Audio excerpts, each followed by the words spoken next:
Fry chicken leg pieces. నచ్చిన వాళ్ళు ఎవరు ఉంటారో చెప్పండి, రెండు చేసేద్దాం. గిన్నెలో 1 కప్ బేసన్ తీసుకొని, స్పూన్ కారం, 1 స్పూన్ ధనియా పౌడర్, టీ స్పూన్ సాల్ట్, కొంచెం పసుపు వేసి మంచిగా మిక్స్ చేసేసుకోవాలి.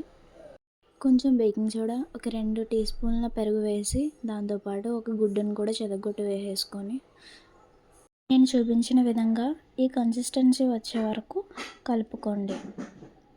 ఇప్పుడు చికెన్ లెగ్ పీసెస్ తీసుకొని దానికి ఘాట్లు పెట్టి కలుపుకున్న పిండి మొత్తాన్ని చికెన్ లెగ్ పీసెస్కి మొత్తం స్ప్రెడ్ చేసి అప్లై చేయండి.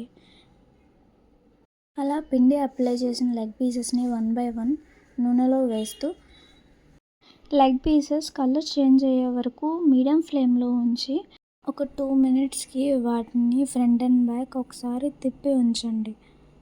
ఇలా బ్రౌన్ కలర్లోకి చేంజ్ అవుతే లెగ్ పీసెస్ రెడీ అయినట్టే. లెగ్ పీసెస్ని 1 బై 1 తీసుకొని ప్లేట్లో సర్వ్ చేసుకోండి. టేస్ట్ అయితే బాగుంది. మీరు కూడా ఒకసారి ట్రై చేయండి. నచ్చితే కామెంట్ చేయండి. Thanks for watching. Do subscribe my channel.